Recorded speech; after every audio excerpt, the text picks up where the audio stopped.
আসসালামু আলাইকুম সবাইকে। আজকের ক্লাসে আমরা জীবনী শক্তি অধ্যায়ের সালোক সংশ্লেষণ টপিকটা নিয়ে কিন্তু আলোচনা করব। এসএসসি জীববিজ্ঞানের যেটা খুবই গুরুত্বপূর্ণ একটা টপিক, এবং তোমরা জানো যে জীবনী শক্তি অধ্যায়ের যে সালোক সংশ্লেষণ এবং শ্বসন আর এটিপি, এটা নিয়ে মূলত আলোচনা করা হয়। আগের ক্লাসে তোমরা এটিপি সম্পর্কে ধারণা পেয়েছো, এই ক্লাসে তোমরা সালোক সংশ্লেষণ সম্পর্কে ধারণা পাবা। এখন দেখো, আমরা যে প্রথম যে টপিকটা দেখলাম, এই টপিকটার নাম হচ্ছে সালোক সংশ্লেষণ। কি সংশ্লেষণ বলো? সালোক সংশ্লেষণ। সবাই জানো সালোক সংশ্লেষণ, এটাকে ইংলিশে আমরা বলি হচ্ছে ফটোসিনথেসিস। কেন ফটোসিনথেসিস বলি সেটা আমরা এখনই শিখে ফেলবো। ধরো আমি যদি লিখি ফটোসিনথেসিস, ধরো আমি লিখলাম ফটোসিনথেসিস। এই ফটোসিনথেসিস লিখলে কি হবে? ফটোসিনথেসিস লিখলে দেখো প্রথমেই যেটা আসে সেটা হচ্ছে ফটো। কি আসে বলো? ফটো। আর তোমরা সবাই মনে রাখবা, এই ফটো মানে হচ্ছে লাইট, আর লাইট মানে হচ্ছে আলো। লাইট মানে কি? আলো। লাস্টে সিস দেখতেছো না? এই সিস মানে হচ্ছে প্রক্রিয়া। সিস মানে কি বলো? সিস মানে হচ্ছে প্রক্রিয়া। আর সিনথেসিস মানে হচ্ছে কোনো যৌগ সৃষ্টির প্রক্রিয়া। কোনো যৌগ সৃষ্টির প্রক্রিয়া। তাহলে শুধু যদি আমি তোমাকে সিস বলতাম, এই সিস মানে হতো প্রক্রিয়া, আর যখন আমি বলবো সিনথেসিস তখন আমি বলবো যে যৌগ সৃষ্টির প্রক্রিয়া। ক্লিয়ার আমার কথা? তাহলে খেয়াল করে তো দেখো তো, যে এইখানে আমি যদি তোমাকে ডিরেক্টলি বলি যে সালোক সংশ্লেষণ, তাহলে যেটা দাঁড়ায় আলোর সাহায্যে কোনো যৌগ সৃষ্টির প্রক্রিয়া। আলোর সাহায্যে কোনো যৌগ সৃষ্টির প্রক্রিয়া, এটাই সালোক সংশ্লেষণ। আর তুমি যদি চিন্তা করো অন্যদিকে, যে ফটো, এই ফটো মানে হচ্ছে আলো, আর আলো মানে হচ্ছে কি? শালক। আলো মানেই শালক, হ্যাঁ, আলো মানেই শালক। আর সিনথেসিসের যদি আমি আরেকটা মিনিং দাঁড় করাই তাহলে দাঁড়ায় সংশ্লেষণ। সিনথেসিসে যদি আমি আরেকটা মিনিং দাঁড় করাই তাহলে দাঁড়ায় সংশ্লেষণ। তাহলে ফটোসিনথেসিস মানে কি? ফটোসিনথেসিস মানে হচ্ছে সালোক সংশ্লেষণ। আমি আবারও বলছি, ফটোসিনথেসিস মানে কি? ফটোসিনথেসিস মানে হচ্ছে সালোক সংশ্লেষণ। হ্যাঁ, আর অন্যভাবে যদি চিন্তা করি, ফটো মানে আলো, আলো মানে শালক, আর সিনথেসিস মানে সংশ্লেষণ। সংশ্লেষণ মানে কি? সংশ্লেষণ মানে হচ্ছে কোনো যৌগ সৃষ্টির প্রক্রিয়া, অর্থাৎ সিনথেসিস বা সংশ্লেষণ মানে হচ্ছে কোনো যৌগ সৃষ্টির প্রক্রিয়া। তাহলে যখন আমি আলোর সাহায্যে কোনো যৌগ সৃষ্টি করব, যেমন আমরা এই ক্ষেত্রে জানি গ্লুকোজ জাতীয় খাদ্য, তো গ্লুকোজ এক ধরনের যৌগ, এটা সৃষ্টি করব, তখন তাকে আমরা বলবো সালোক সংশ্লেষণ। তাহলে আমরা পুরো জিনিসটা খেয়াল করে দেখি। দেখো, যে সালোক সংশ্লেষণ বা ফটোসিনথেসিস শব্দটি ফটো এবং সিনথেসিস নামক শব্দ দুটি থেকে এসেছে, যেখানে ফটো শব্দটি দ্বারা আলো এবং সিনথেসিস শব্দটি দ্বারা সংশ্লেষণ অর্থ প্রকাশ করে। সো সিনথেসিস বা সংশ্লেষণ অর্থ হচ্ছে তৈরি করার প্রক্রিয়া বা কোনো যৌগ সৃষ্টির প্রক্রিয়া, অর্থাৎ ফটোসিনথেসিস হলো বা সালোক সংশ্লেষণ হলো আলোর সাহায্যে কোনো যৌগ সৃষ্টির প্রক্রিয়া। জেনে রাখা ভালো, সেই যৌগটা হচ্ছে কার্বোহাইড্রেট বা শর্করা। আমরা গ্লুকোজ তৈরি করি না, সো গ্লুকোজটা হচ্ছে কার্বোহাইড্রেট বা শর্করা। প্রত্যেকটা লাইন বাই লাইন তোমাদেরকে কিন্তু আমি ইনশাল্লাহ এইভাবেই ব্রেকডাউন দেওয়ার চেষ্টা করব। এক নজরে দেখে ফেলো সালোক সংশ্লেষণ। এর মধ্যে যে শালক, শালক মানে ফটো, ফটো মানে আলো, সংশ্লেষণ মানে সিনথেসিস মানে যৌগ সৃষ্টির প্রক্রিয়া, অর্থাৎ আলোর সাহায্যে কোনো যৌগ অর্থাৎ গ্লুকোজ সৃষ্টির প্রক্রিয়া। আর আমরা সবাই জানি এই গ্লুকোজটা হচ্ছে এক ধরনের কার্বোহাইড্রেট বা শর্করা। আর আমরা সবাই জানি এই গ্লুকোজটা হচ্ছে এক ধরনের কার্বোহাইড্রেট বা শর্করা। তো চলো আমরা পরবর্তী স্লাইডে চলে যাই। দেখো, পরবর্তী স্লাইডে কিছু কথা আমরা বলে দিয়েছি, একটু আগেই তোমাদেরকে বলছিলাম যে জীববিজ্ঞানে কোনো শব্দের শেষে যদি সিস থাকে, সিস মানে বোঝায় হচ্ছে প্রসেস বা প্রক্রিয়া। জীববিজ্ঞানে কোনো শব্দের শেষে যদি সিস থাকে তাহলে সিস মানে বোঝায় প্রসেস বা প্রক্রিয়া। অনেকগুলো উদাহরণ দেওয়া হয়েছে সিস শব্দের দ্বারা প্রসেস বা প্রক্রিয়া বোঝায়, যেমন ধরো অ্যামাইটোসিস, মাইটোসিস, মিওসিস, এই তিনটা হচ্ছে কোষ বিভাজনের প্রক্রিয়া। কিসের প্রক্রিয়া? কোষ বিভাজনের প্রক্রিয়া। আবার আমরা যদি নিউক্লিয়াসের বিভাজনের প্রক্রিয়া বলি ক্যারিওকাইনেসিস, সাইটোপ্লাজমের বিভাজনের প্রক্রিয়া বলি সাইটোকাইনেসিস, আরেকটা আছে ইন্টারকাইনেসিস, সবগুলোর মধ্যে কিন্তু সিস আছে। এবং এখানে যতগুলা বললাম amitosis, mitosis, meiosis, karyokinesis, cytokinesis, ইন্টারকাইনেসিস, সবগুলাই কিন্তু রিলেটেড উইথ সেল ডিভিশন মানে কোষ বিভাজনের সাথে সম্পর্কিত প্রক্রিয়াকে কিন্তু বুঝিয়েছে। এখন দেখো আমরা কি পড়বো? এখন আমরা পড়বো হচ্ছে সংজ্ঞা। সংজ্ঞা খুবই সহজ একটা জিনিস, খেয়াল করে দেখো, যে প্রক্রিয়ায় সবুজ উদ্ভিদ তার পাতার ক্লোরোফিল এবং সূর্যের আলোক শক্তিকে এটিপি এবং NADPH2 নামক রাসায়নিক শক্তিতে রূপান্তর করে এবং শক্তি ব্যবহার করে কার্বন ডাইঅক্সাইড বিজারণের মাধ্যমে শর্করা জাতীয় খাদ্য প্রস্তুত করে, তাকে সালোক সংশ্লেষণ বলে। এইভাবে বলে গেলে তোমরা মনে মনে গালাগালি দিবা যে ভাই কি বললেন, কিছুই বুঝলাম না, মুখস্থর মতো তো শোনালো। চলো তোমাদেরকে আমি বোঝাই দিই। খেয়াল করো, সালোক সংশ্লেষণের যে বিক্রিয়াটা, সেই বিক্রিয়াটা আমরা এইখানে না দেখে তোমাদেরকে আমি লিখে দেখাই। তো সালোক সংশ্লেষণের ক্ষেত্রে মনে রাখবা কি কি লাগে। সো কার্বন ডাইঅক্সাইড বিক্রিয়া করে পানির সাথে। এই কার্বন ডাইঅক্সাইড পানির সাথে যে বিক্রিয়া করে, এই বিক্রিয়া করতে সাহায্য করে হচ্ছে সূর্যের আলো এবং ক্লোরোফিল। খেয়াল করো, এই যে কার্বন ডাইঅক্সাইড, এই যে কার্বন ডাইঅক্সাইড তোমার বিক্রিয়া করে কার সাথে? কার্বন ডাইঅক্সাইড তোমার বিক্রিয়া করে হচ্ছে যে পানির সাথে। এখানে কিন্তু লাগে হচ্ছে সূর্যের আলো এবং ক্লোরোফিল। তৈরি করে গ্লুকোজ অর্থাৎ C6H12O6, তৈরি করে হচ্ছে গ্লুকোজ অর্থাৎ C6H12O6। হ্যাঁ, সাথে কিন্তু উপজাত হিসেবে নির্গত হয় কিছু পরিমাণ আবার অক্সিজেন এবং কিছু পরিমাণ হচ্ছে তোমার পানি। সো এখন দেখো, এখন যে বিক্রিয়াটা আমরা লিখলাম এই বিক্রিয়া কিন্তু তোমরা সবাই জানো, বাট এই বিক্রিয়া কিন্তু এখনো সমতা করা হয়নি। সো এখন যে বিক্রিয়াটা আমরা শিখলাম এই বিক্রিয়াটা কিন্তু এখনো সমতা করা হয়নি। সমতা যদি করতে চাই তোমরা এতটুকু মনে রাখবা যে সালোক সংশ্লেষণে যে যৌগ সৃষ্টির যে প্রক্রিয়া আমরা একটু আগে দেখলাম সেই যৌগটা তো গ্লুকোজ, তাই না? সো গ্লুকোজের সংকেত মনে রাখা তো আমাদের জন্য ফরজ। সো গ্লুকোজের সংকেত কি? C6H12O6। এইটা দিয়েই কিন্তু তুমি পুরো বিক্রিয়া সমতা করে ফেলতে পারবা। যেহেতু গ্লুকোজের বিক্রিয়া হচ্ছে সংকেত হচ্ছে C6H12O6, গ্লুকোজের সংকেত দিয়ে পুরো বিক্রিয়া সমতা তুমি কিভাবে করবা দেখো, এইভাবে মনে রাখবা। দেখো গ্লুকোজের নিচে কার্বনে আছে 6, তাহলে এখানে কার্বন দিয়ে যেটা শুরু হয়েছে কার্বন ডাইঅক্সাইড, এখানে দিয়ে দিব 6। দেখো এইচ এর সাথে আছে 12, অর্থাৎ এইচ দিয়ে যেটা শুরু হয়েছে পানি, এখানে দিয়ে দিব 12। দেখো বাকি আছে 6, সো বাকি দুইটাতে দিয়ে দিব আমি 6। সো এটা ম্যাজিক, খুব সহজে আমরা সালোক সংশ্লেষণের বিক্রিয়াকে সমতা করে ফেললাম। এখন চিন্তা করে দেখো তো সালোক সংশ্লেষণে কি কি লাগে। সালোক সংশ্লেষণে লাগে হচ্ছে 6 অণু কার্বন ডাইঅক্সাইড, 12 অণু পানি, সূর্যের আলো আর ক্লোরোফিল। এই যে সালোক সংশ্লেষণে 4টা জিনিস লাগলো, এই 4টা জিনিসই কিন্তু সালোক সংশ্লেষণের প্রয়োজনীয় উপকরণ। তাহলে পরীক্ষায় যদি প্রশ্ন আসতেই পারে, খুবই গুরুত্বপূর্ণ এমসিকিউ, যে নিচের কোনটি সালোক সংশ্লেষণের প্রয়োজনীয় উপকরণ নয়। চলো আমি তোমাদেরকে শিখিয়ে দিই কিভাবে তোমরা মনে রাখবা সালোক সংশ্লেষণের প্রয়োজনীয় উপকরণ কি কি। সো হেডলাইন দিয়ে ফেলো খাতায়, সালোক সংশ্লেষণের প্রয়োজনীয় উপকরণ। সো হেডলাইন দিয়ে ফেলো সালোক সংশ্লেষণের প্রয়োজনীয় উপকরণ। হ্যাঁ, আবারও বলতেছি, সালোক সংশ্লেষণের প্রয়োজনীয় উপকরণ। সালোক সংশ্লেষণের প্রয়োজনীয় উপকরণ। এই সালোক সংশ্লেষণের প্রয়োজনীয় উপকরণ মনে রাখার যে টেকনিকটা তোমরা ব্যবহার করতে পারো, সেই টেকনিকটা হচ্ছে আঁকা পাকা। টেকনিকটা হচ্ছে কি বলো? আঁকা পাকা। তাহলে সালোক সংশ্লেষণের প্রয়োজনীয় উপকরণ মনে রাখার টেকনিক কি? সালোক সংশ্লেষণের প্রয়োজনীয় উপকরণ মনে রাখার টেকনিক হচ্ছে আঁকা পাকা। সো আতে কি বলো? এই আতে হচ্ছে আলো, কাতে হচ্ছে কার্বন ডাইঅক্সাইড, পাতে হচ্ছে পানি, আর পরের কতে হচ্ছে ক্লোরোফিল। তাহলে পরের কতে কি? পরের কতে হচ্ছে ক্লোরোফিল। হ্যাঁ, তাহলে সালোক সংশ্লেষণের প্রয়োজনীয় উপকরণ মনে রাখার টেকনিক আঁকা পাকা। এখন যদি আমি তোমাকে বলি যে নিচের কোনটি সালোক সংশ্লেষণের প্রয়োজনীয় উপকরণ নয়, আলো, আলো, কার্বন ডাইঅক্সাইড, পানি নাকি অক্সিজেন, তুমি কিন্তু নিঃসন্দেহে দেখাতে পারবা উত্তরটি হবে হচ্ছে অক্সিজেন। তো চলো আমরা স্লাইডে চলে যাই, দেখো কি হচ্ছে। স্লাইডে কি আছে দেখো, সালোক সংশ্লেষণের যে বিক্রিয়া সুন্দর করে বলা আছে। 6 অণু কার্বন ডাইঅক্সাইড 12 অণু পানির সাথে বিক্রিয়া করে, সূর্যের আলো এবং ক্লোরোফিল সেখানে সাহায্য করে, তৈরি করে গ্লুকোজ, 6 অণু পানি এবং 6 অণু অক্সিজেন। তো বিক্রিয়াটি ভালো করে লক্ষ্য করলেই দেখবা যে সালোক সংশ্লেষণের প্রয়োজনীয় উপকরণ কি কি সুন্দর করে দেওয়া আছে। কার্বন ডাইঅক্সাইড, পানি, সূর্যালোক এবং ক্লোরোফিল।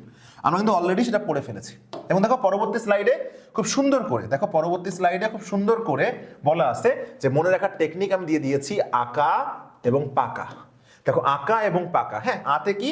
আলো, কাতে কার্বন ডাইঅক্সাইড, পাতে পানি এবং গতে হচ্ছে ক্লোরোফিল। ক্লিয়ার? এখন খেয়াল করে দেখো তো আরো একটা জিনিস, যে সালোক সংশ্লেষণ উৎপন্ন হয় কি কি।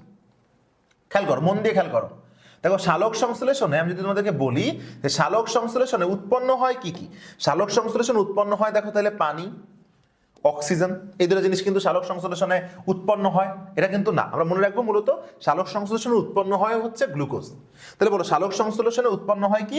সালোক সংশ্লেষণ উৎপন্ন হয় হচ্ছে গ্লুকোজ, পানি এবং অক্সিজেন। বাট আমরা মনে রাখবো যে পানি আর অক্সিজেনটা আসলে উপজাত হিসেবে নির্গত হয়। কি হিসেবে নির্গত হয়? উপজাত, মানে মূল তৈরি হয়, মূল জাত হচ্ছে এই গ্লুকোজ। মূল জাত হচ্ছে এই গ্লুকোজ। আর জাত তৈরি করতে যে প্রধান জিনিস তৈরি করতে যে উপজাতটা তৈরি হয় সেটা হচ্ছে কি? পানি এবং অক্সিজেন। তাহলে মনে রাখবা যে প্রয়োজনীয় জিনিস, যে প্রয়োজনীয় উপকরণ যে কাজে লাগে, কার্বন ডাইঅক্সাইড লাগে কার্বোহাইড্রেট তৈরি করার জন্য। কিভাবে মনে রাখবো? কাতে কার্বন ডাইঅক্সাইড, কাতে কার্বোহাইড্রেট।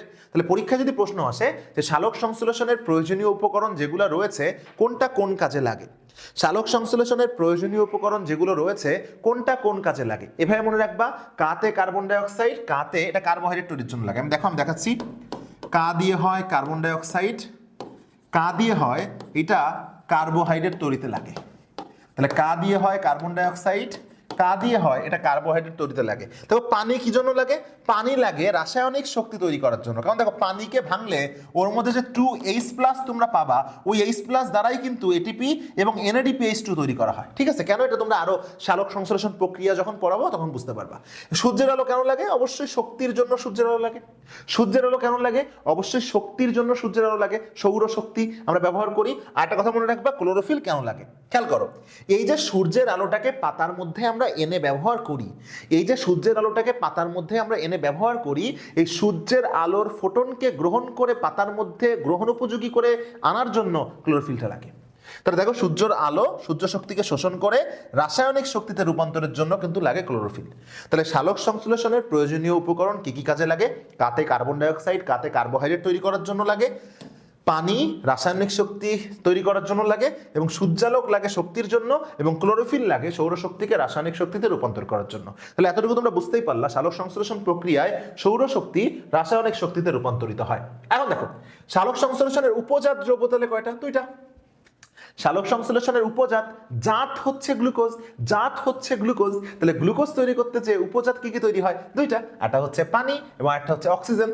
দেখো, নাইস টু নো, সালোক সংশ্লেষণ প্রক্রিয়ায় যে অক্সিজেনটা তৈরি হয়, এই অক্সিজেনটা কিন্তু 2টা জিনিস থেকে আসতে পারে। তোমাদের জাস্ট একটু বোঝাই বলি, সালোক সংশ্লেষণে আমরা যে বিক্রিয়াটা লিখছিলাম, সেই বিক্রিয়া কিন্তু তোমরা দেখছিলা, প্রথমে কার্বন ডাইঅক্সাইড ছিল 6 অণু আর 12 অণু কিন্তু পানি ছিল, রাইট?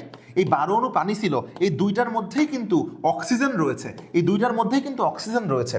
বাট নানা ধরনের বৈজ্ঞানিক গবেষণার ফলে দেখা গিয়েছে যে সালোক সংশ্লেষণে যে অক্সিজেনটা নির্গত হয় তার 100% পানি থেকে আসে, কার্বন ডাইঅক্সাইড থেকে আসে না, কার্বন ডাইঅক্সাইড থেকে আসে না। তাহলে কি মনে রাখবা? সালোক সংশ্লেষণে উপজাত হিসেবে যে অক্সিজেনটা নির্গত হয়, সালোক সংশ্লেষণে উপজাত হিসেবে যে অক্সিজেনটা নির্গত হয় তার 100%ই আসে হচ্ছে পানি থেকে, 1% মিলি মানে কোনো 0.00001% কার্বন ডাইঅক্সাইড থেকে আসে না। হ্যাঁ, এখন দেখো, মনে রাখবা, কার্বন ডাইঅক্সাইড কিন্তু বায়ুমণ্ডলে থাকে 0.03% আর পানিতে থাকে 0.3%। খুবই ইম্পর্টেন্ট এমসিকিউ এর জন্য, যে কার্বন ডাইঅক্সাইড বায়ুমণ্ডলে কতটুকু থাকে? বায়ুমণ্ডলে থাকে 0.03%, পানিতে থাকে 0.3%। তাহলে আবারও বলতেছি, কার্বন ডাইঅক্সাইড বায়ুমণ্ডলে থাকে 0.03% এবং বায়ুতে থাকে কত? আমি কি বললাম যে বায়ুমণ্ডলে থাকে 0.03% এবং পানিতে থাকে 0.3%। তাহলে দেখো, বায়ুমণ্ডলে 0.03% আছে, পানিতে 0.3% আছে। এই কারণেই কিন্তু জলজ উদ্ভিদের সালোক সংশ্লেষণের হার স্থলজ উদ্ভিদের থেকে বেশি। তার পরীক্ষায় প্রশ্ন আসতে পারে যে স্থলজ উদ্ভিদের সালোক সংশ্লেষণ হার জলজ উদ্ভিদ, সরি এখানে একটা ভুল লেখা আছে, ভুলটা কি লেখা আছে দেখো, যে এখানে হবে হচ্ছে জলজ উদ্ভিদের সালোক সংশ্লেষণের হার স্থলজ উদ্ভিদ অপেক্ষা বেশি। ব্যাখ্যা করো। কারণ কি?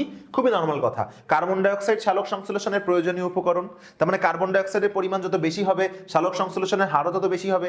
আমরা জানি জলজ উদ্ভিদে দেখো পানিতে কিন্তু 0.3% আছে, যেটা বেশি কার তুলনায়? বায়ুমণ্ডলে 0.03% আছে এর তুলনায়। এই জন্য কিন্তু যেহেতু বেশি কার্বন ডাইঅক্সাইড পানিতে আছে, তার মানে জলজ উদ্ভিদের সালোক সংশ্লেষণের হার বেশি হবে কার থেকে? বায়ুমণ্ডলের থেকে। খুবই সহজ, ইনশাআল্লাহ তোমরা এটা পারবা। দেখো, পরবর্তী যে স্লাইড আমরা পড়বো সেটা হচ্ছে, খুব সহজে বলে দিলাম, দেখো এক নজরে তোমরা কি মনে রাখবা, যে কার্বন ডাইঅক্সাইড যদি বাড়ে তাহলে সালোক সংশ্লেষণটা কিন্তু বাড়ে, কার্বন ডাইঅক্সাইডের পরিমাণ বৃদ্ধি পেলে সালোক সংশ্লেষণের পরিমাণও কিন্তু বেড়ে যায়। সো এখন আমরা পড়বো হচ্ছে সালোক সংশ্লেষণের স্থান।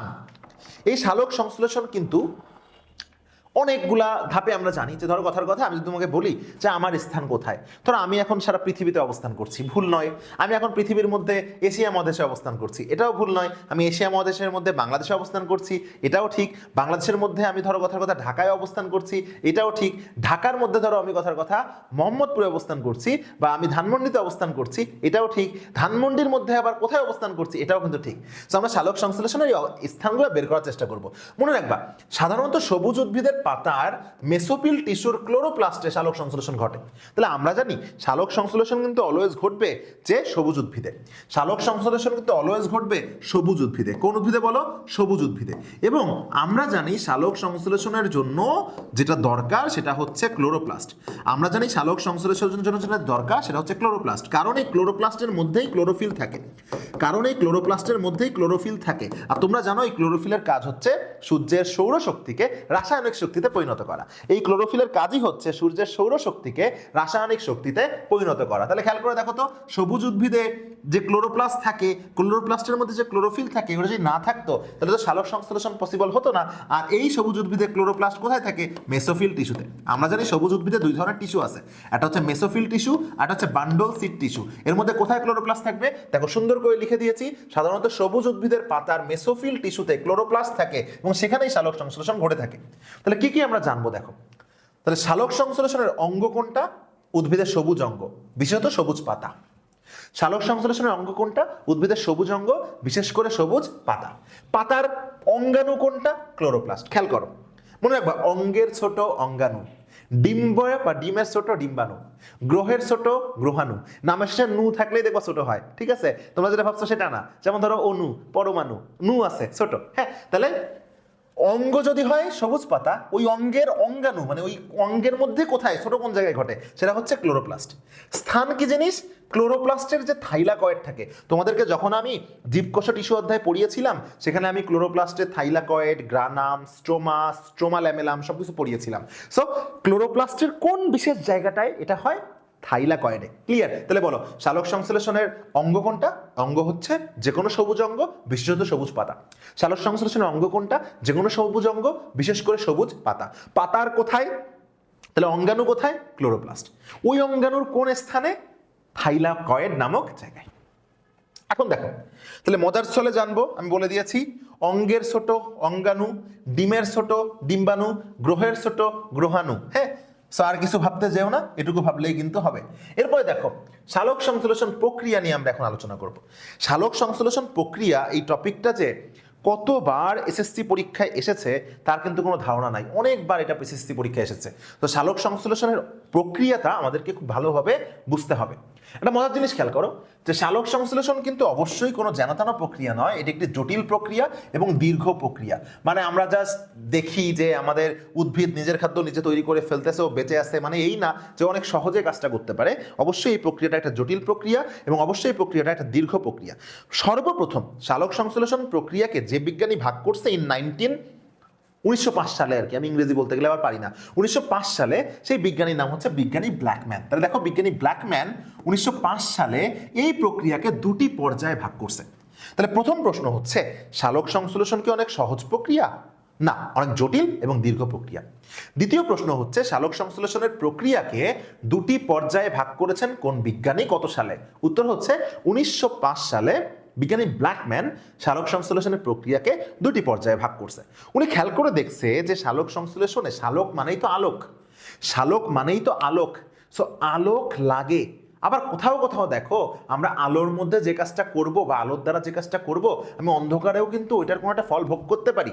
সো অন্ধকারেও কিন্তু ঘটতে পারে। সো উনি এই আলোর উপস্থিতির উপর ভিত্তি করে সালোক সংশ্লেষণকে দুইটা পর্যায়ে ভাগ করছে। যদি আলো লাগে তাহলে সেটাকে আমরা বলবো আলোক নির্ভর পর্যায়। আর আলো যদি না লাগে, না লাগে বলতে আলো না থাকলেও সমস্যা নাই, থাকলেও সমস্যা নাই, তাহলে সেটা হচ্ছে আলোক নিরপেক্ষ পর্যায়। আমি যদি বলি আলোক লাগে, আমরা জানি লাগা মানে হচ্ছে ডিপেন্ড করা। আমি যদি কারো, আমার জীবন চালানোর জন্য যদি কারো হেল্প লাগে, যেমন আমার অবশ্যই আমার বাবা মা, আমার বড় দুই ভাই, এদের হেল্প লাগবে, সো আমি তাদের উপর ডিপেন্ডেন্ট। সো আলোর উপর ডিপেন্ডেন্ট মানে হচ্ছে লাইট ডিপেন্ডেন্ট পর্যায়, মানে ফেজ, লাইট ডিপেন্ডেন্ট ফেজ। আবারও বলতেছি, আলোক নির্ভর পর্যায়ের ইংরেজি কি? আলোক মানে লাইট, নির্ভর মানে যার উপর আমি ডিপেন্ড করতেছি, তাহলে ডিপেন্ডেন্ট, ফেজ মানে পর্যায়। তাহলে আলোক নির্ভর পর্যায় মানে লাইট ডিপেন্ডেন্ট ফেজ, আর নিরপেক্ষ মানে না হলেও চলে, so light independent phase. Independent মানে স্বাধীন। সো ওর আলো হলেও সমস্যা নেই, না হলেও সমস্যা নেই, কিন্তু আলো না থাকলেও অন্ধকারেও সে এই কাজটা করতে পারে। এজন্য কিন্তু আলোক নিরপেক্ষ যে পর্যায়টা রয়েছে, এই পর্যায়কে অন্ধকার পর্যায়ও বলা হয়। তাহলে কেন আলোক নিরপেক্ষ পর্যায়কে অন্ধকার পর্যায়ও বলা হয়? আমি আবারও প্রশ্ন করি, কেন আলোক নিরপেক্ষ পর্যায়কে অন্ধকার পর্যায়ে বলা হয়? আলোক নিরপেক্ষ পর্যায়কে অন্ধকার পর্যায় বলার কারণটা হচ্ছে যে ও অন্ধকারেও ওই পর্যায়টা কাজ করতে পারবে। এখন দেখো, আমরা যদি আলোক একটা প্রশ্ন খেয়াল করো যে আলোক নির্ভর পর্যায় বা লাইট ডিপেন্ডেন্ট ফেজ পড়ি, একটা প্রশ্ন আছে যে যেহেতু এটা আলোক নির্ভর পর্যায় সেহেতু এই পর্যায়ের জন্য আলো অপরিহার্য। আলো অপরিহার্য কেন, এই প্রশ্নটা যদি আসে তাহলে আমরা কিন্তু জানি যে এই পর্যায়ে এমন একটা পর্যায় যে পর্যায়ে আমরা সূর্যের সৌরশক্তিকে রাসায়নিক শক্তিতে রূপান্তর করি। তোমরা জানো রাসায়নিক শক্তি কিন্তু দুইটা, একটা হচ্ছে এটিপি এবং আরেকটা হচ্ছে NADPH2। হ্যাঁ, ATP plus NADPH plus H plus, তোমরা জানো এটাকে আত্তীকরণ শক্তিও বলা হয়। সো এই পর্যায়ে সূর্যের আলোক রশ্মি অর্থাৎ সৌরশক্তি রাসায়নিক শক্তিতে রূপান্তর হয়। এখন দেখো আলোক নির্ভর পর্যায়ে সৌরশক্তি রাসায়নিক শক্তিতে রূপান্তর হয়। সৌরশক্তি মানে তো জানো সূর্যের আলোর শক্তি, আর রাসায়নিক শক্তি মানে কি এটিপি আর NADPH প্লাস H প্লাস। তাহলে যেখানে সূর্যের আলোই রাসায়নিক মানে সূর্যের আলোক শক্তি বা সৌরশক্তি রাসায়নিক শক্তিতে রূপান্তর হয়, তাহলে সূর্যের আলো তো লাগবেই, তাহলে আলো অপরিহার্য। খুবই সহজ কথা গেল। নেক্সট দেখো, নেক্সট স্লাইডে কি আছে, খুব সহজ। দেখো নেক্সট স্লাইডে কি আছে, এই যে দেখো জেনে রাখা ভালো, আমরা সবাই একটু আগে যেটা দেখলাম সেটা হচ্ছে এটিপি কি জিনিস, অ্যাডিনোসিন ট্রাইফসফেট। আমরা এটা এই অধ্যায়ের প্রথম লেকচারে পড়ে আসছি, যারা ক্লাসটা করনি ক্লাসটা করে আসবা। NADP কি জিনিস, নিকোটিনামাইড অ্যাডিনিন ডাইনিউক্লিওটাইড ফসফেট। আমি আবারও বলতেছি NADP কি জিনিস, নিকোটিনামাইড অ্যাডিনিন ডাইনিউক্লিওটাইড ফসফেট। এখন প্রশ্ন আসতে পারে যে ভাই NADP আর NADPH2, এই NADP আর NADPH2 এর মধ্যে পার্থক্য কি? আবারও বলতেছি NADP আর NADPH2 এর মধ্যে পার্থক্য কি? যখনই হাইড্রোজেন H2 যোগ হচ্ছে তখন কিন্তু সে বিজারিত হচ্ছে। তাহলে NADP যখন বিজারিত হয় তখন তাকে আমরা বলি NADPH প্লাস H প্লাস বা NADPH2। আমি আবারও বলতেছি NADP যখন বিজারিত হয়, বিজারিত মানেই সেখানে হাইড্রোজেন যোগ হবে, H2 যোগ হবে। তাহলে NADP যখন বিজারিত হয় তখনই আমরা তাকে বলতেছি হচ্ছে NADPH2। সো আমরা যখন NADP পড়বো তখন আমরা বলবো nicotinamide adenine dinucleotide phosphate. But যখন বিজারিত হয়ে যাচ্ছে, আমরা সবাই জানি বিজারণ মানে হচ্ছে রিডাকশন, আমরা সবাই জানি যে বিজারণ মানে হচ্ছে রিডাকশন। আর ও বিজারিত যেহেতু হয়ে যাচ্ছে আর রিডাকশন ঘটলে প্রথমটুকু নিয়ে নিলাম, সো রিডাক ইডি লাগাই দিলাম, তাহলে হয়ে গেল রিডিউসড। তাহলে যখনই আমি NADPH2 বলবো তখন বলতে হচ্ছে reduced nicotinamide adenine dinucleotide phosphate. আবার বলি reduced nicotinamide adenine dinucleotide phosphate. অর্থাৎ রিডিউসড মানে বিজারিত, রিডাকশন অর্থ যেহেতু বিজারণ, রিডাকশন থেকেই কিন্তু রিডিউসড অর্থ বিজারিত কথাটা এসেছে। সো আশা করতেছি এই ক্লাসটা মানে যেটুকু বললাম এখন পর্যন্ত তোমরা একদম পানির মতো বুঝতে পারবা। হ্যাঁ, চলো আমরা নেক্সট স্লাইডে চলে যাই। তাহলে NADP হচ্ছে নিকোটিনামাইড অ্যাডিনিন ডাইনিউক্লিওটাইড ফসফেট আর NADPH2 হচ্ছে রিডিউসড নিকোটিনামাইড ডাইনিউক্লিওটাইড ফসফেট, কোনো পার্থক্য নাই। তবে আলোক নিরপেক্ষ পর্যায় বা লাইট ইন্ডিপেন্ডেন্ট ফেজ, প্রথম কথা এর অপর নাম হচ্ছে অন্ধকার পর্যায় বা ডার্ক ফেজ, কারণ এই পর্যায়টা অন্ধকারে বা ডার্কেও কিন্তু কাজ করতে পারে। সো এই পর্যায়টা অন্ধকারে বা ডার্কেও কিন্তু কাজ করতে পারে। এখন প্রশ্নটা হচ্ছে কেন এটাকে আলোক নিরপেক্ষ পর্যায় বলা হয়? কেন আলোক নিরপেক্ষ পর্যায় বলা হয়? কারণ এ পর্যায়ে আলোর প্রত্যক্ষ প্রয়োজন পড়ে না। আলোর উপস্থিতিতেও কি এই পর্যায়ে চলতে পারে? হ্যাঁ, আলোর উপস্থিতিতেও এই পর্যায়ে চলতে পারে। তাহলে এই পর্যায়ে আসলে কি হয়? এ পর্যায়ে বায়ুমণ্ডলের যে কার্বন ডাইঅক্সাইডটা আছে সেটা পত্ররন্ধ্রের ভিতর দিয়ে আমাদের উদ্ভিদের যে কোষ, এই কোষে প্রবেশ করে। আমরা সবাই জানি যে কার্বন ডাইঅক্সাইড বায়ুমণ্ডল থেকে যে পাতার মধ্যে প্রবেশ করে পাতার ছিদ্র দিয়ে, পাতার ছিদ্র, রন্ধ্র মানে ছিদ্র, তাকে আমরা বলবো পত্ররন্ধ্র। আর এটা পত্ররন্ধ্রের ভিতর দিয়ে যখন কোষের মধ্যে প্রবেশ করবে তখন কিন্তু ওই কার্বন ডাইঅক্সাইডটা কোষের মধ্যে যে আমরা জানি আমরা আলোক নির্ভর পর্যায়ে যে এটিপি আর NADPH2 তৈরি করছি না, ওই এটিপি আর NADPH2 শক্তিটার দ্বারা আমরা জানি ওই দুটা শক্তি যে এটিপি আর হচ্ছে NADPH প্লাস H প্লাস। হ্যাঁ, এই দুটা শক্তিকে আমরা জানি কি বলি? এই দুটা শক্তিকে আমরা জানি হচ্ছে আত্তীকরণ শক্তি হিসেবে। তাহলে এই দুটা শক্তিকে আমরা জানি আত্তীকরণ শক্তি হিসেবে। কি শক্তি হিসেবে? আত্তীকরণ শক্তি। তো এইখানে কি হয় দেখো, এই আলোক নিরপেক্ষ পর্যায়ে যে কার্বন ডাইঅক্সাইডটা পত্ররন্ধ্রের ভিতর দিয়ে কোষে প্রবেশ করছে, কোষে প্রবেশ করার পরে এই দুইটা শক্তির দ্বারা, আত্তীকরণ শক্তির দ্বারা এই কার্বন ডাইঅক্সাইড কিন্তু বিজারণ হয়। আর এই কার্বন বিজারণের মাধ্যমেই কিন্তু তৈরি হয় গ্লুকোজ। তাহলে খেয়াল করো, এই যে বিজ্ঞানী ব্ল্যাকম্যান 1905 সালে সালোক সংশ্লেষণের প্রক্রিয়াকে দুইটা ভাগে ভাগ করলো, আলোক নির্ভর পর্যায়ে আর আলোক নিরপেক্ষ পর্যায়ে। আলোক নির্ভর পর্যায়ে দুইটা শক্তি তৈরি হয়, যে শক্তিকে আমরা বলি আত্তীকরণ শক্তি বা অ্যাসিমিলেটরি পাওয়ার। এই আত্তীকরণ শক্তি দুইটা কি কি? এটিপি আর NADPH plus H plus. So এই যে দুইটা শক্তিকে তৈরি করলো, এই দুইটা শক্তি আলোক নিরপেক্ষ পর্যায়ে যে কার্বন ডাইঅক্সাইডটা কোষের মধ্যে প্রবেশ করছে, ওই কার্বন ডাইঅক্সাইডকে বিজারিত করে সে গ্লুকোজে পরিণত করে। তাহলে বুঝতে পারছো, দিনের বেলায় যে সূর্যের আলোটা পাইলাম, ওই সূর্যের আলো দ্বারা সৌরশক্তিকে রাসায়নিক শক্তিতে রূপান্তর করলাম। দিনের বেলায় যে সূর্যের আলোটা পাইলাম, ওই সূর্যের আলোটা দ্বারা পেয়ে আমরা সূর্যের আলোকে রাসায়নিক শক্তিতে রূপান্তর করলাম। রাতের বেলায় ওই রাসায়নিক শক্তি ব্যবহার করে কার্বন বিজারণের মাধ্যমে আমরা কাতে কার্বন ডাইঅক্সাইড, কাতে কার্বোহাইড্রেট জাতীয় খাদ্য কিন্তু প্রস্তুত করলাম। তাহলে আশা করতেছি তোমরা সালোক সংশ্লেষণ যে প্রক্রিয়া আমরা পড়লাম, এই প্রক্রিয়াটা বুঝতে পারছো। এখন খেয়াল করো, এখানে সুন্দর একটা কথা বলা হয়েছে যে তারপর কি হয়েছে দেখো, তারপর আলোক পর্যায়ে উৎপন্ন যে এটিপি এবং NADPH প্লাস H প্লাসের সাহায্যে আলোক নিরপেক্ষ পর্যায়ে কার্বন ডাইঅক্সাইড কিন্তু কি হয়, কার্বন ডাইঅক্সাইড কিন্তু বিজারিত হয়। এবং কার্বন ডাইঅক্সাইড বিজারিত হয়ে কিসে পরিণত হয়, অবশ্যই কার্বোহাইড্রেট বা শর্করায় পরিণত হয়। কার্বন বিজারণের গতিপথ কয়টা, কার্বন বিজারণের গতিপথ 3টা, কেলভিন চক্র, হ্যাসো-স্লাক চক্র, ক্রেসুলিচিয়ান অ্যাসিড বিপাক। কেলভিন চক্র, হ্যাসো-স্লাক চক্র এবং ক্রেসুলিচিয়ান অ্যাসিড বিপাক। তোমরা এই যে 3টা প্রক্রিয়া রয়েছে, কেলভিন চক্র, হ্যাসো-স্লাক চক্র এবং ক্রেসুলিচিয়ান অ্যাসিড বিপাক, এই টপিক সম্পর্কে তোমরা কিন্তু ইন্টারমিডিয়েটের ডিটেলস জানতে পারবা। শুধু এতটুকু জেনে রাখো, কেলভিন চক্রকে বলা হয় C3 সাইকেল, হ্যাসো-স্লাক চক্রকে বলা হয় C4 সাইকেল এবং ক্রেসুলিচিয়ান অ্যাসিড বিপাক এটা কিন্তু C3 C4, এগুলোর মতো কোনো নাম নাই। সো তোমরা এগুলো মনে রাখার চেষ্টা করবে। চলো এরপরে দেখো কি আছে। এরপরে দেখো আমরা অল্প একটু করে কেলভিন চক্র, যদিও এটা আমাদের এসএসসিতে তেমন লাগবে না, তারপরও অল্প একটু করে যেটুকু জানার প্রয়োজন জেনে নিব। কেলভিন চক্র কেন এই নামটা হয়েছে কেলভিন চক্র, আমি একটু আগেই তোমাদেরকে বললাম যে কেলভিন চক্রের অপর নাম হচ্ছে C3 চক্র। দেখো C3 চক্র বা C3 গতিপথ বা C3 সাইকেল।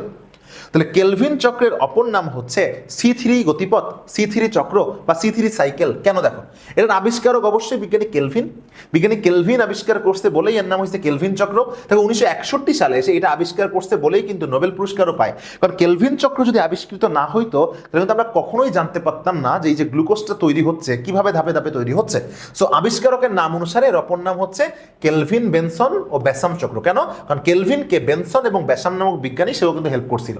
তাহলে কেলভিন চক্রের অপর নাম কেলভিন চক্র, যেমন আমরা বলি কারণ আবিষ্কারক কেলভিন, ঠিক তেমনি বেনসন এবং ব্যাসাম কিন্তু হেল্প করছিল, এই জন্য অপর নাম হচ্ছে আবিষ্কারকের নাম অনুসারে কেলভিন বেনসন বা ব্যাসাম চক্র, সংক্ষেপে কেলভিন চক্র। এই চক্রের নাম তাহলে কি দেখো, C3 গতিপথ, C3 চক্র বা C3 সাইকেল। কেন, আচ্ছা যে প্রশ্নটা করতেছিলাম যে কেন এর অপর নাম, আমরা না হয় জানতে পারলাম কেলভিন চক্রের অপর নাম কেলভিন বেনসন বা ব্যাসাম চক্র বা কেলভিন চক্র তার আবিষ্কারকের নাম অনুসারে। এখন তোমাদের মাথায় প্রশ্ন আসতে পারে না যে কেন এর অপর নাম C3 cycle? Yes, C for carbon dioxide. খেয়াল করে দেখো যে কেলভিন চক্রের প্রথম যে স্থায়ী পদার্থ সেটা 3 কার্বন বিশিষ্ট ফসফোগ্লিসারিক অ্যাসিড। এটা পরীক্ষার জন্য খুবই গুরুত্বপূর্ণ যে কেলভিন চক্রের প্রথম স্থায়ী পদার্থের নাম কি। কেলভিন চক্রের প্রথম স্থায়ী পদার্থের নাম 3 ফসফোগ্লিসারিক অ্যাসিড। কেলভিন চক্রের প্রথম স্থায়ী পদার্থের নাম 3 ফসফোগ্লিসারিক অ্যাসিড। তাহলে 3 ফসফোগ্লিসারিক অ্যাসিড কয় কার্বন বিশিষ্ট? 3 কার্বন বিশিষ্ট। তাহলে C ফর কার্বন, 3 কার্বন বিশিষ্ট বলে C3 সাইকেল, মনে থাকবে। তাহলে C ফর কার্বন আর 3 কার্বন বিশিষ্ট বলে C3 সাইকেল। তাহলে এই ধরনের উদ্ভিদকে আমরা কি বলবো? C3 উদ্ভিদ কিন্তু বলবো। পরীক্ষায় অনেক সময় এই C3 উদ্ভিদের কিন্তু এই C3 যে উদ্ভিদ আছে, এই C3 উদ্ভিদ যে আছে, C3 উদ্ভিদের কিন্তু উদাহরণ আসে। আমি আবারও বলতেছি, পরীক্ষায় অনেক সময় কিন্তু C3 উদ্ভিদের উদাহরণ আসে। আচ্ছা একটু জেনে রাখো, মনে রাখবা অধিকাংশ উদ্ভিদেই কিন্তু এই প্রক্রিয়ায় কি তৈরি হয়? শর্করা তৈরি হয়। তাহলে আমরা কিন্তু বলেই দিলাম যে যদি কেলভিন চক্র না থাকতো শর্করা কিভাবে তৈরি হয়েছে আমরা কিন্তু জানতে পারতাম না। হ্যাঁ, এই যে 3 ফসফোগ্লিসারিক অ্যাসিডের সংকেত দেখো 3 কার্বন বিশিষ্ট, এই জন্য এটার নাম হচ্ছে C3 সাইকেল। 3 কার্বন বিশিষ্ট, এই জন্য নাম কি? C3 cycle. এখন দেখো পরের যেটা হ্যাস-ও-স্লাক চক্র। তাহলে বলতো আবিষ্কারকের নাম অনুসারে নাম হচ্ছে হ্যাসো-স্লাক চক্র। তাহলে এটা আবিষ্কার করছে কে? এটা আবিষ্কার করছে বিজ্ঞানী হ্যাস এবং বিজ্ঞানী স্লাক। কত সালে? কেলভিন চক্র আবিষ্কারের জন্য 1961 সালে নোবেল পাইছিল। দেখো তারও 5 বছর পরে 1966 সালে। এর অপর নাম কেন? C4 গতিপথ। কেন C4 সাইকেল বা C4 চক্র কেন? কারণ বুঝতেই পারতেছো কেলভিন চক্রের প্রথম স্থায়ী পদার্থ 3 কার্বন বিশিষ্ট ছিল বলে ওইটা হয়েছিল C3 চক্র। তাহলে অবশ্যই C4 চক্র যেটা অর্থাৎ হ্যাসো-স্লাক চক্র, ওর প্রথম স্থায়ী পদার্থ 4 কার্বন বিশিষ্ট হবে। তো এর প্রথম স্থায়ী পদার্থের নাম হচ্ছে 4 কার্বন বিশিষ্ট অক্সালো অ্যাসিটিক অ্যাসিড। হ্যাঁ, এ দিয়ে আমরা সংক্ষেপে মনে রাখবো অক্সালো অ্যাসিটিক অ্যাসিড। আর অক্সালো অ্যাসিটিক অ্যাসিড কয় কার্বন বিশিষ্ট? অক্সালো অ্যাসিটিক অ্যাসিড 4 কার্বন বিশিষ্ট। যেহেতু অক্সালো অ্যাসিটিক অ্যাসিড 4 কার্বন বিশিষ্ট, সেই জন্য এর অপর নাম হচ্ছে C4 সাইকেল। এই জন্য অপর নাম কি বলো? আচ্ছা, এই জন্য অপর নাম কি? এই জন্য অপর নাম হচ্ছে C4 সাইকেল। আমি আবারও বলি, এই জন্য অপর নাম কি? C4 cycle. কেন C4 সাইকেল? কারণ হ্যাশ ও স্লাগ চক্রের প্রথম স্থায়ী পদার্থ যেটা, সেটার নাম হচ্ছে অক্সালো অ্যাসিটিক অ্যাসিড। আর অক্সালো অ্যাসিড 4 কার্বন বিশিষ্ট, এই জন্য এটার অপর নাম হচ্ছে C4 চক্র। আচ্ছা, একটা মজার ব্যাপার দেখো, যেটা C4 উদ্ভিদ, সেই উদ্ভিদে একই সাথে C3 এবং C4 চক্র পরিচালিত হতে দেখা যায়। দেখো, C3 আর C4 এর মধ্যে বেশি কোনটা? বেশি বড় 4 না? যেহেতু এটা বড়, এই জন্য এখানে C3 এবং C4 দুইটা একসাথে চলতে পারে, বাট C3 ছোট না, যেন এর মধ্যে C3 চললেও কখনো C4 চলতে পারে না। দেখো, C4 এর মধ্যে C3, দেখো আমি যদি তোমাকে বলি যে 4 এর আগে কিন্তু 1 2 3 আছে, সো এর মধ্যে 3ও ঘটতে পারে, বাট 3 এর আগে কিন্তু 1 2 আছে, 4 ঘটতে পারে না। এ থেকে আমরা কি মনে রাখবো? দেখো যে C4 উদ্ভিদে একই সাথে C3ও চলতে পারে, C4ও চলতে পারে। আরো জেনে রাখি, C3 উদ্ভিদের তুলনায় C4 উদ্ভিদের অনেক কিছু বেশি হবে। কেন? খেয়াল করো, এটা মনে রাখা খুবই সহজ। C3 আর C4 সংখ্যায় কোনটা বড়? 4 বড় না 3 বড়? অবশ্যই 4 বড়, তাহলে ওর সবকিছু বেশি হবে। তাহলে এই C3 উদ্ভিদের তুলনায় C4 উদ্ভিদের কি বেশি? সালোক সংশ্লেষণ হারও বেশি, উৎপাদন ক্ষমতাও বেশি। তাহলে C3 থেকে যে C4 এর এগুলো বেশি হবে, এটা মনে রাখার জন্য তোমার রকেট সায়েন্স লাগবে না। C3 থেকে 4 বড়, তাহলে C3 আর C4 এর মধ্যে কার সালোক সংশ্লেষণের হার বেশি? C4 এর। কার উৎপাদন ক্ষমতা বেশি? C4 এর। C4 এর মধ্যে 3 4 দুইটাই থাকতে পারে, কারণ 4 এর আগে 3 আছে, বা 3 এর আগে 4 নাই, বা 3 এর মধ্যে সংখ্যাগুলোর মধ্যে 4 নাই। এজন্য C3 উদ্ভিদে শুধু C3 চলবে, C4 কখনো চলতে পারবে না। বাট C4 উদ্ভিদে C3 C4 একসাথে চলতে কিন্তু দেখা যায়। চলো আমরা পরবর্তী স্লাইডে চলে যাই। দেখো কি বলছে যে 3 এর চেয়ে যেহেতু 4 বেশি, তাই C3 এর চেয়ে C4 ও বেশি, এবং সালোক সংশ্লেষণ বেশি, উৎপাদন ক্ষমতা বেশি। এখন পরীক্ষায় প্রশ্ন আসবে যে ধরো কিছু C4 উদ্ভিদের নাম মনে রাখার টেকনিক কিন্তু আমি দিয়ে দিয়েছি। মনে রাখবা, C4 উদ্ভিদ মনে রাখার টেকনিক হচ্ছে ভুয়া মুয়া। বলো ভুয়া মুয়া। কি?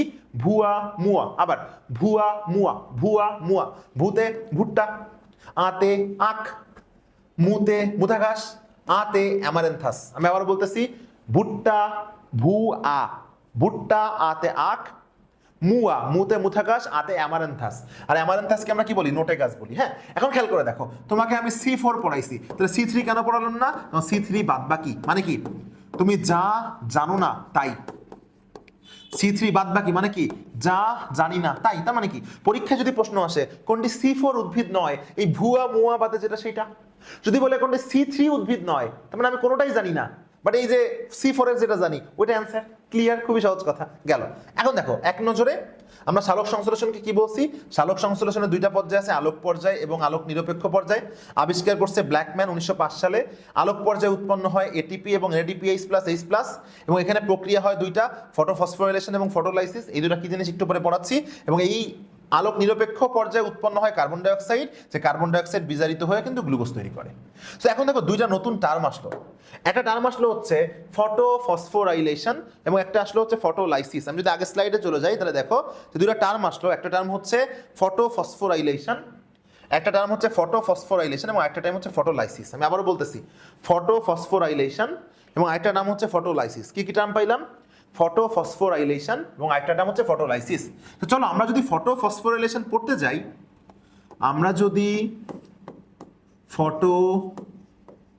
ফসফোরাইলেশন পড়তে যাই, তাহলে একই সাথে আমার পড়া লাগবে হচ্ছে ফসফোরাইলেশন। তাহলে একই সাথে আমার পড়া লাগবে হচ্ছে ফসফোরাইলেশন। তাহলে আমরা যদি ফটোফসফোরাইলেশন পড়তে যাই, তাহলে একই সাথে আমার পড়া লাগবে হচ্ছে ফসফোরাইলেশন। কি রাইলেশন? ফসফোরাইলেশন। তাহলে ফটোফসফোরাইলেশন পড়তে গেলে আমাকে কি রাইলেশন পড়তে হবে? আমাকে ফসফোরাইলেশন পড়তে হবে। আমি আবারও বলি, ফটোফসফোরাইলেশন পড়তে গেলে আমাকে কি রাইলেশন পড়তে হবে? আমাকে পড়তে হবে ফসফোরাইলেশন। চলো আমরা দুইটা জিনিস একটু বোঝার চেষ্টা করি। দেখো, প্রথমে আমরা যদি পড়ার চেষ্টা করি ফসফোরাইলেশন, চলো আমরা ইংলিশে লিখে ফেলি।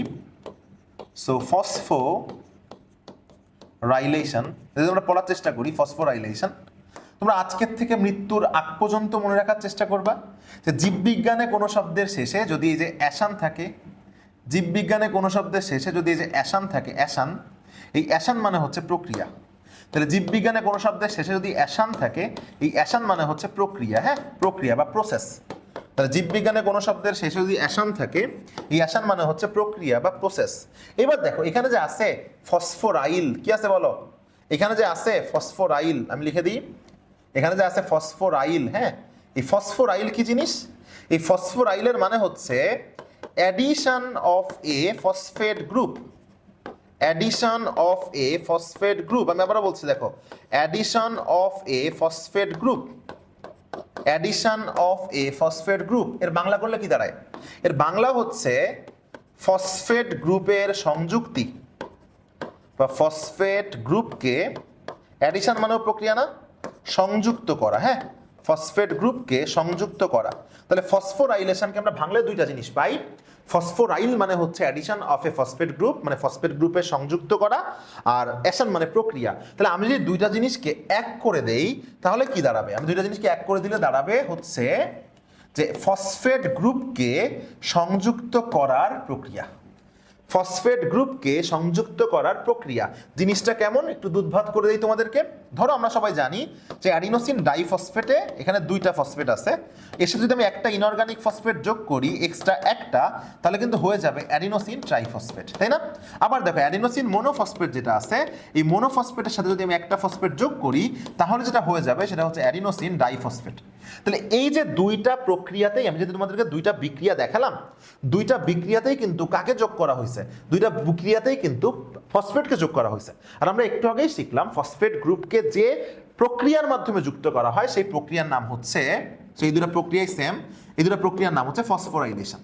তাহলে ফসফেট গ্রুপকে যে প্রক্রিয়ার মাধ্যমে যুক্ত করা হলো সেই প্রক্রিয়ার নাম হচ্ছে ফসফোরাইলেশন। তাহলে আবারও বলি, ফসফেট গ্রুপকে যে প্রক্রিয়ার মাধ্যমে যুক্ত করা হলো সেই প্রক্রিয়ার নাম হচ্ছে ফসফোরাইলেশন। তাহলে আমি তোমাদের প্রশ্ন করলে তোমরা অ্যান্সার দাও যে ফসফেট গ্রুপকে যে প্রক্রিয়ার মাধ্যমে যুক্ত করলাম সেই প্রক্রিয়ার নাম কি?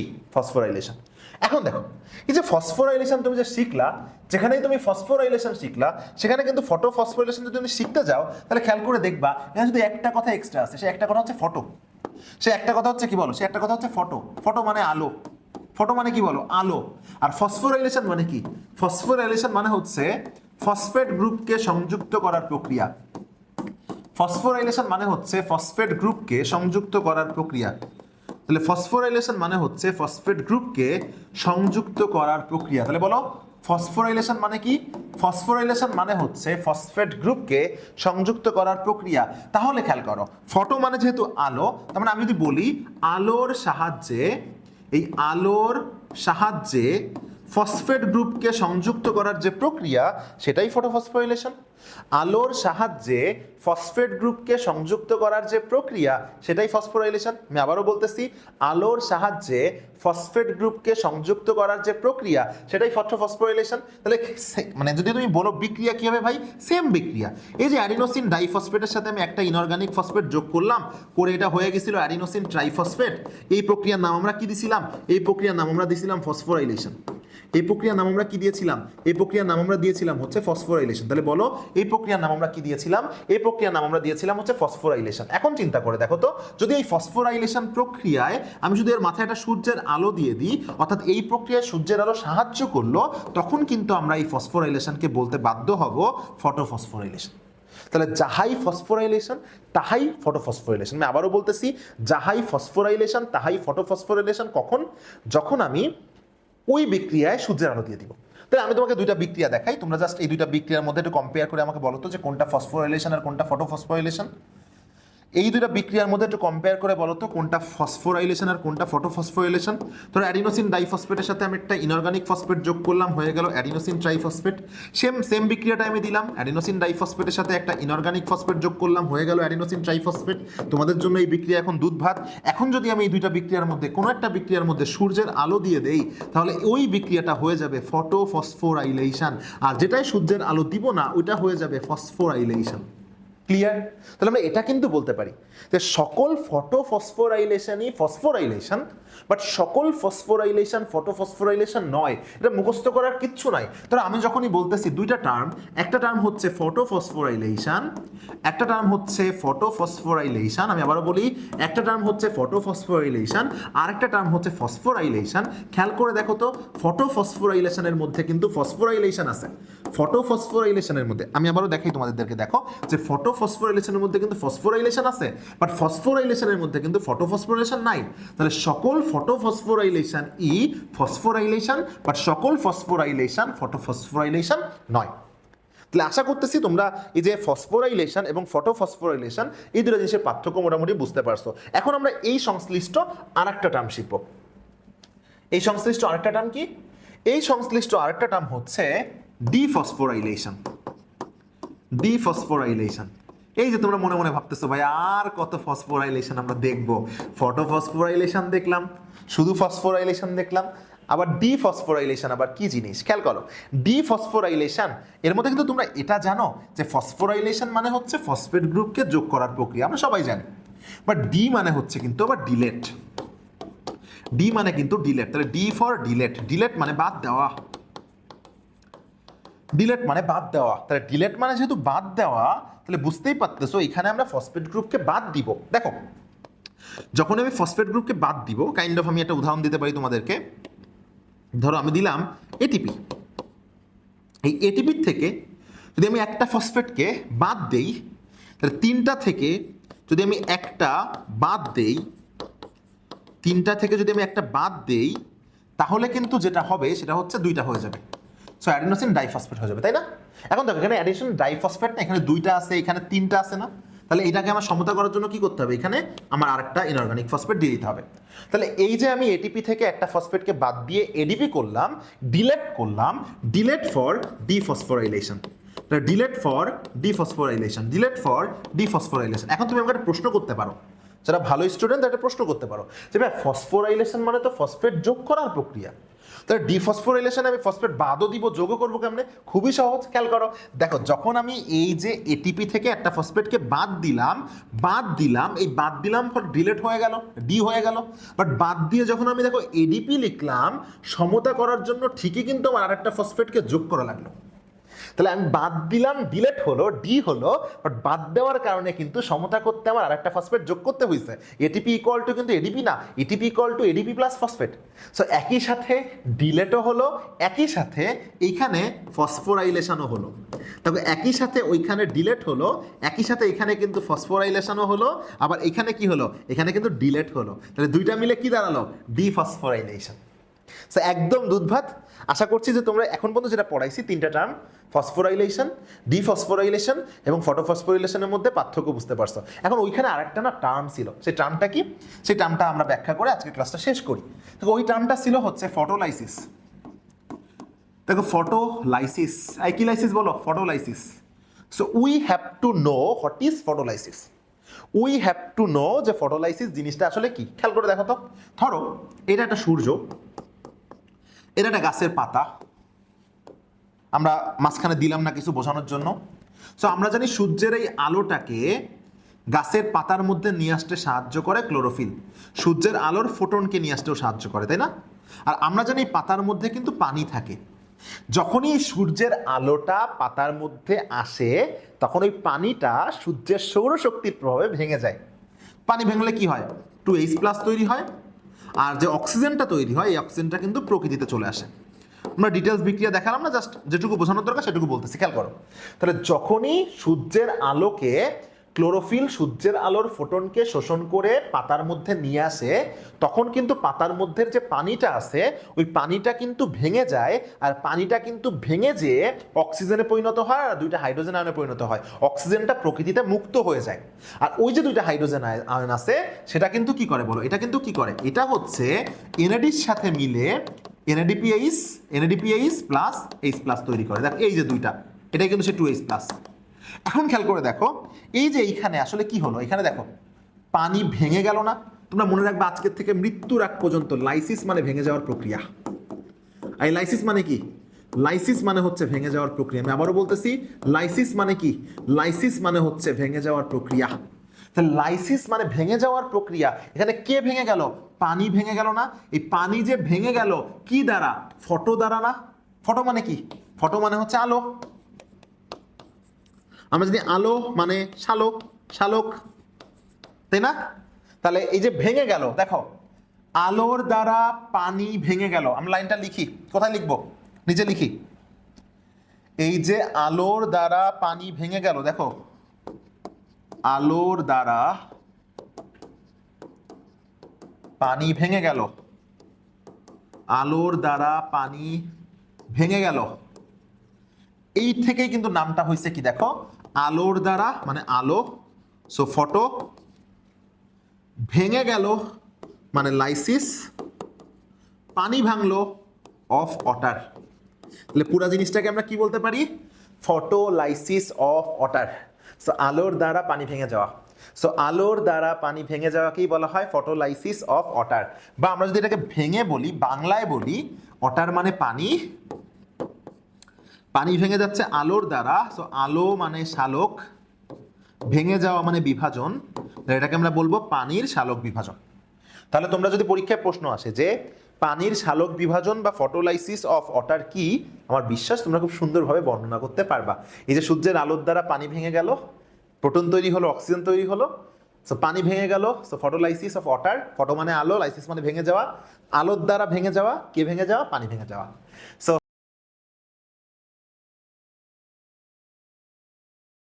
তো যখনই প্রভাবক নিয়ে আলোচনা আসে তখন প্রথম মাথায় কাজ করে যে প্রভাবক জিনিসটা আসলে কি।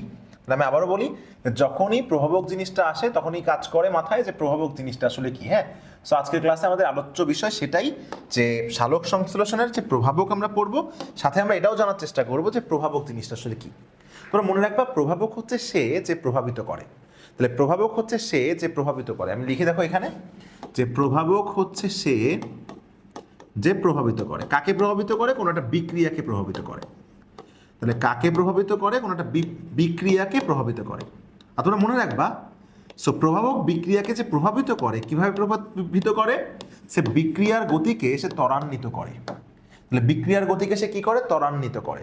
তো যখনই আমি প্রায় কোনো স্টুডেন্টদেরকে প্রশ্ন করি যে ত্বরান্বিত করা মানে কি আসলে বাড়িয়ে দেওয়া না কমিয়ে দেওয়া, সো ম্যাক্সিমাম স্টুডেন্টরা কিন্তু উত্তর দেয় যে ভাই ত্বরান্বিত করা মানে বাড়িয়ে দেওয়া, মানে প্রভাবক বিক্রিয়ার গতিকে প্রভাবিত করে সেটাকে বাড়িয়ে দেয়।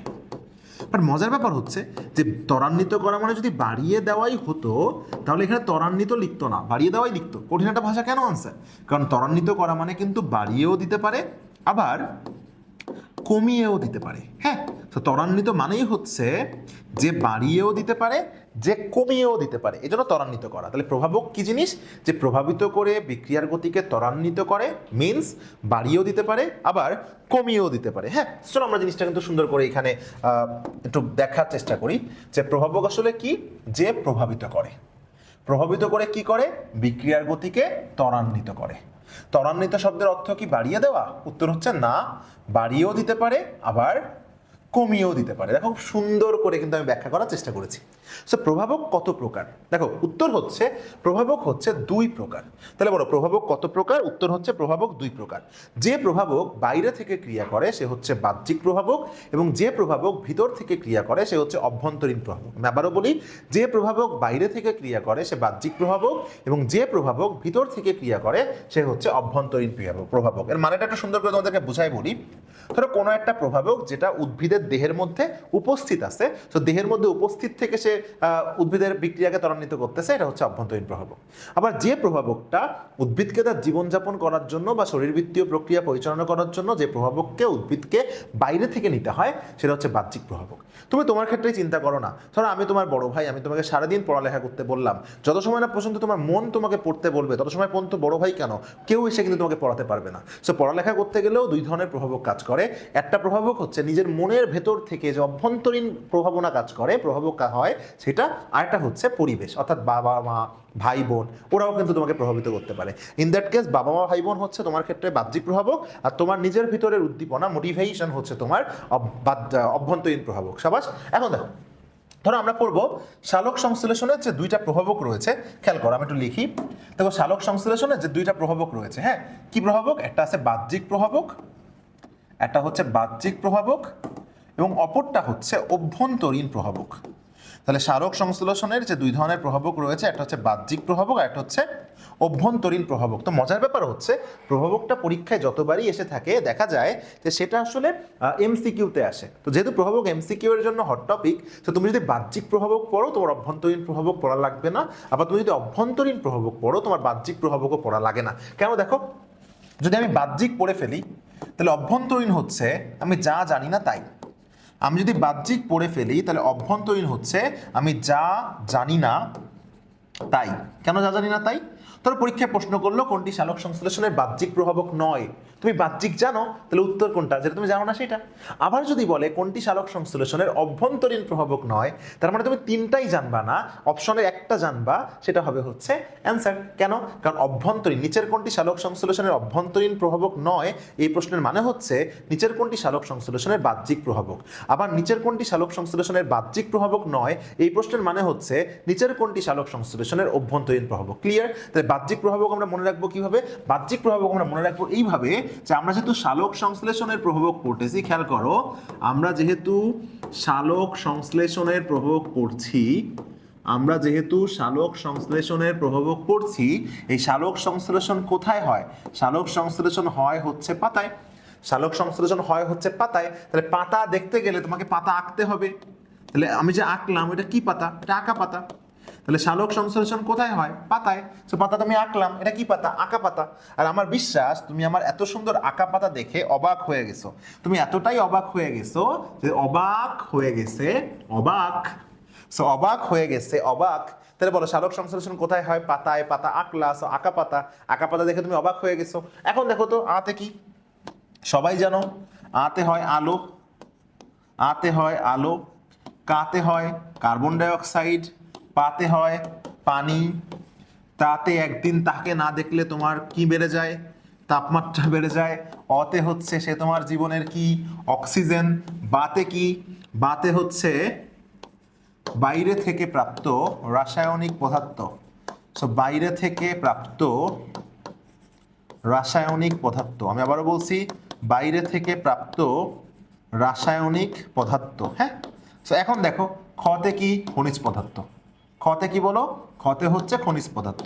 তাহলে আমি তোমাকে প্রশ্ন করি, বলো তো তুমি সালোক সংশ্লেষণের বাহ্যিক প্রভাবক মনে রাখার টেকনিক কি?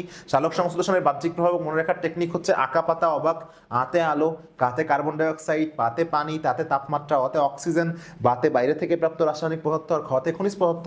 তাহলে বলো তো নিচের কোনটি সালোক সংশ্লেষণের বাহ্যিক প্রভাবক নয়? আলো, তাপমাত্রা, কার্বন ডাই অক্সাইড নাকি শর্করার পরিমাণ?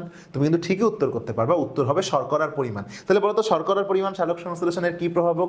উত্তর হচ্ছে অভ্যন্তরীণ প্রভাবক। তো খুবই সহজ, তুমি সালোক সংশ্লেষণের বাহ্যিক প্রভাবক যদি জানো, তোমাকে সালোক সংশ্লেষণের অভ্যন্তরীণ প্রভাবক আর কষ্ট করে মনে রাখতে হবে না। তুমি যা জানো না তাই, তাও রিটেনে যদি কখনো চলে আসে একবার রিডিং পড়ে রাখবা। তো দেখো মনে রাখার টেকনিক কি? আঁকা পাতা, অবাক, আতে আলো, কার্বন ডাই অক্সাইড, পানি, তাপমাত্রা, অক্সিজেন, বাইরে থেকে প্রাপ্ত রাসায়নিক পদার্থ এবং খনিজ পদার্থ।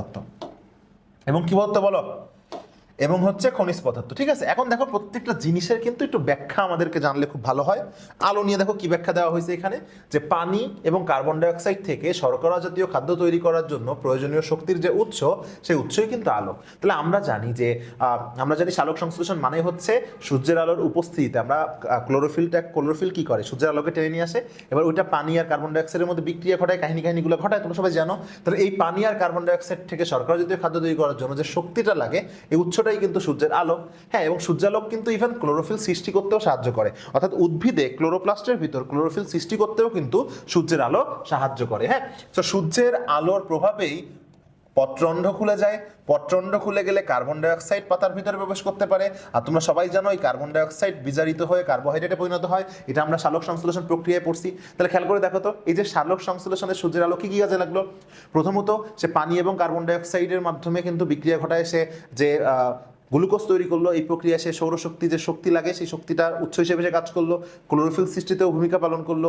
আবার সূর্যের আলোর কারণেই কিন্তু পত্রন্ড খুলে যায়, পত্রন্ড খুলে গেলে ভিতরে কার্বন ডাই অক্সাইড প্রবেশ করে, ওই কার্বন ডাই অক্সাইড আবার বিজারিত হয় কার্বোহাইড্রেটে পরিণত হয়, তোমরা পড়েছো। হ্যাঁ, সো এটি একটি নির্দিষ্ট সীমা পর্যন্ত, মনে রাখবা সবকিছু এটা নির্দিষ্ট সীমা পর্যন্তই ভালো, অতিরিক্ত ভালো কোনো কিছু ভালো না, অতিরিক্ত খারাপও ভালো না, মাঝামাঝি ভালো। সো একটি নির্দিষ্ট সীমা পর্যন্ত আলো বাড়লে সালোক সংশ্লেষণ বাড়ে। সো আলোর পরিমাণ বাড়লে সালোক সংশ্লেষণের হার কিন্তু বেড়ে যায়। সো আলোর পরিমাণ বাড়লে সালোক সংশ্লেষণের হার কিন্তু বেড়ে যায়। ঠিক আছে, কিন্তু দেখো যখন আলোর পরিমাণ অত্যাধিক হারে বেড়ে যায়, তখন পাতার ভিতরে যে এনজাইম থাকে সেটা নষ্ট হয়ে যাওয়ার সম্ভাবনা থাকে। কিন্তু আলোর পরিমাণ যখন অত্যাধিক হারে বেড়ে যায়, তখন সালোক সংশ্লেষণের মধ্যে যে প্রয়োজনীয় এনজাইম রয়েছে পাতার ভিতরে থাকে, সালোক সংশ্লেষণের প্রয়োজনীয় এনজাইম সেটা নষ্ট হয়ে যায়, ফলে ক্লোরোফিল উৎপাদন কমে যায়। তাহলে সালোক সংশ্লেষণের হারও কিন্তু কমে যাবে। সালোক সংশ্লেষণ ভালো হয় 400 থেকে 480 ন্যানোমিটার এবং 680 ন্যানোমিটার তরঙ্গ দৈর্ঘ্য বিশিষ্ট আলোতে। খুব ইম্পর্টেন্ট। তাহলে সালোক সংশ্লেষণ কোন কোন আলোতে ভালো হয়? সালোক সংশ্লেষণ সবচেয়ে ভালো হবে হচ্ছে 400 থেকে 480 ন্যানোমিটার এবং 600 ন্যানোমিটার তরঙ্গ দৈর্ঘ্যের আলোতে কিন্তু সালোক সংশ্লেষণ সবচেয়ে বেশি ভালো হয়। তাহলে যে আলোতে সালোক সংশ্লেষণ সবচেয়ে বেশি ভালো হয় এটা মনে রাখার টেকনিক হচ্ছে বেনি কলা। যে আলোতে সালোক সংশ্লেষণ সবচেয়ে বেশি ভালো হয় এটা মনে রাখার টেকনিক হচ্ছে বেনি কলা। মনে রাখবা বেতে হচ্ছে বেগুনি, মনে রাখবা বেতে হচ্ছে বেগুনি, নিতে হচ্ছে নীল, কতে হচ্ছে কমলা, লাতে হচ্ছে লাল। এর মধ্যে দেখো সবার শেষে আছে কোনটা? লাল না? এই লাল আলোতে সবচেয়ে বেশি সালোক সংশ্লেষণ হয়। তাহলে পরীক্ষায় যদি প্রশ্ন আসে কয়টা আলোতে সালোক সংশ্লেষণ সবচেয়ে বেশি হয়? 4টা। বেনিকলা। এর মধ্যে সবচেয়ে ভালো কোন আলোতে হয়? লাল আলোতে। তাহলে লাইনগুলো দেখো যে সালোক সংশ্লেষণ বেশি ভালো হয় বেনিকলা, অর্থাৎ বেগুনি, নীল, কমলা, লাল, অর্থাৎ বেগুনি, নীল, কমলা, লাল। ভালো হয় না তাহলে কোনটাতে? সবুজ ও হলুদ আলোতে। কার্বন ডাইঅক্সাইড কি কাজে লাগে খুব সুন্দরভাবে তোমাদেরকে আমি ব্যাখ্যা করে দিচ্ছি। দেখো কার্বন ডাইঅক্সাইড ছাড়া সালোক সংশ্লেষণ চলতেই পারে না, কারণ সালোক সংশ্লেষণে যে খাদ্য তৈরি হয় সেটি কার্বন ডাইঅক্সাইড বিজারণের মাধ্যমে ফলে হয়। আমরা সবাই জানি যে কার্বন বিজারণের মাধ্যমেই কার্বোহাইড্রেট জাতীয় খাদ্য তৈরি হয়। সো সালোক সংশ্লেষণ কার্বোহাইড্রেট ছাড়া চলতেই পারে না। দেখো বায়ুমণ্ডলে কার্বোহাইড্রেটের পরিমাণ 0.03%, এটা উদ্ভিদ ব্যবহার করতে পারে শতকরা 1 ভাগ। আবার দেখো বায়ুমণ্ডলে 0.03%, জলজ উদ্ভিদের ক্ষেত্রে এটা 0.3%। জলজ উদ্ভিদে কার্বন ডাইঅক্সাইড বেশি আছে বলে জলজ উদ্ভিদের সালোক সংশ্লেষণের হার স্থলজ উদ্ভিদের থেকে বেশি। তোমরা এটা আগের ক্লাসে কিন্তু পড়েছো। সো খুব সুন্দর কথা যে কার্বন ডাইঅক্সাইড ছাড়া কিন্তু কখনোই, অর্থাৎ কার্বন ডাইঅক্সাইড যদি বাড়ে সালোক সংশ্লেষণও বাড়ে, কিন্তু অতিরিক্ত বেড়ে গেলে আবার কি হয়? আমরা জানি অতিরিক্ত বেড়ে গেলেই সেটা খারাপ। সো অতিরিক্ত বেড়ে গেলে পাতার মেসোফিল টিস্যুর মধ্যে কার্বন ডাইঅক্সাইড যেহেতু অ্যাসিড, সো অম্লত্ব বেড়ে যায়। অম্লত্ব কিভাবে বেড়ে যায় খেয়াল করো। কার্বন ডাইঅক্সাইড যখনই পাতার মেসোফিল টিস্যু পানির সাথে বিক্রিয়া করে, পানির সাথে বিক্রিয়া করে কি তৈরি করে? H2CO3। আর তোমরা সবাই জানো এই H2CO3 হচ্ছে কার্বনিক অ্যাসিড। H2CO3 কি?